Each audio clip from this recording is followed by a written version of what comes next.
Hello বন্ধুরা, তোমরা সবাই কেমন আছো? চলে এসেছি আবার একটা ভিডিও নিয়ে। তোমরা চিকেন মাটন তো অনেক খেয়েছো, পনির বিরিয়ানি কখনো খেয়েছো? চলো রেসিপিটা শেয়ার করা যাক। আমি এখানে পনিরটাকে ভেজে 80% চাল সেদ্ধ করে আলু আর বেরেস্তা ভেজে রেখেছি এবং গরম দুধে কেশর ভিজিয়ে গরম তেলে গোটা গরম মশলা দিয়ে তাতে পেঁয়াজ ফোড়ন দিয়ে আদা লঙ্কা টমেটোর পেস্ট দিয়ে তাতে নুন হলুদ জিরের গুঁড়ো ধনের গুঁড়ো কাশ্মীরি লঙ্কা আর একটু বিরিয়ানি মশলা দিয়ে কষিয়ে নেব। তারপরে যখন মশলা কষে গেলে আলু আর পনিরটা দিয়ে তাতে গরম জল দিয়ে ফুটিয়ে নেব কিছুক্ষণ। এবার লেয়ারিংয়ের পালা। সবার প্রথমে ঘি দিয়ে ব্রাশ করে তাতে একটু ঝোল দিয়ে তার মধ্যে আমি ভাতগুলো দিয়ে তরকারিটা দিয়ে দিলাম।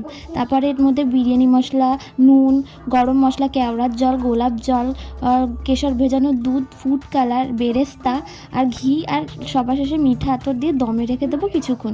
15-20 মিনিট পরে আমি ঢাকনাটা তুলেছি। তো দেখো কতটা ভালো লাগছে। তোমরাও একবার ট্রাই করে দেখো, ভালো লাগবে।